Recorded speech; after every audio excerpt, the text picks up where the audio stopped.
صدیق رضی اللہ عنہ آواز بلند کرتے ہیں اور آپ نے اعلان کیا کہ اگر کوئی بدری صحابی ہے یا کوئی اور ہے، آقا علیہ الصلوۃ والسلام کے عقیدہ ختم نبوت کے میدان عمل میں اترے اور اس کی پاسداری کے لیے حضرت خالد بن ولید رضی اللہ عنہ کو شام کے محاذ سے بلایا گیا اور یمامہ کے میدان میں صحابہ کرام پہنچے اور پھر بڑا سخت مقابلہ ہوا۔ 750 حافظ قرآن صحابہ شہید ہوئے اور پھر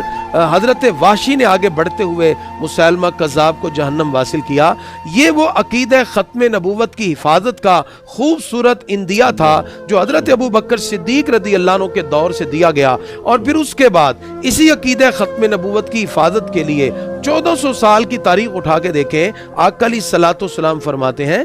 میری امت میں 30 جھوٹے دجال پیدا ہوں گے، ان میں سے ہر ایک یہ دعویٰ کرے گا کہ میں نبی ہوں، اور سرکار فرماتے میرے بعد کوئی اور نبی نہیں ہے۔ اور آقا علیہ الصلوۃ والسلام نے اس کی وضاحت اور بھی مقام پہ فرمائی، جیسے نبی کریم صلی اللہ علیہ وسلم ارشاد فرماتے ہیں انا العاقب الذی لیس بعدہ نبی، میں ایک ایسا عاقب، ایک ایسا ستارہ ہوں جس کے بعد کوئی اور نبی نہیں آ سکتا۔ آقا علیہ الصلوۃ والسلام نے یہ بھی ارشاد فرمایا کہ بنی اسرائیل کے انبیاء خود سیاست کیا کرتے تھے، سیاسی قیادت کرتے اور لوگوں کو راہ ہدایت پہ چلاتے ہوئے ان کے معاشی معاشرتی مسائل کا حل بھی نکالتے۔ سرکار فرماتے ہیں ایک نبی کے بعد پھر دوسرا نبی آتا، لیکن فرمایا میرے بعد کوئی اور نبی نہیں آ سکتا۔ آقا علیہ الصلوۃ والسلام نے فرمایا ختم بی النبیون، مجھ پر نبوت کے سلسلے کو ختم کر دیا گیا۔ تو یہ ساری کی ساری احادیث، آیات بینات اور اس کے ساتھ ساتھ صحابہ کرام کا یہ اجماع 1400 سال کے مسلمانوں میں کبھی بھی کسی بھی اعتبار سے یہ تشکیک اور شک پیدا نہ کر سکا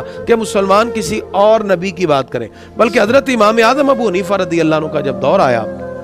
تو آپ کے دور میں آپ سے کسی نے سوال کیا کہ فلاں شخص نبوت کا دعویٰ کرتا ہے، تو میں جاؤں تو صحیح، دیکھوں تو صحیح کہ وہ آخر کون سے دلائل پیش کرتا ہے۔ تو آپ نے فرمایا کسی شخص کے بارے میں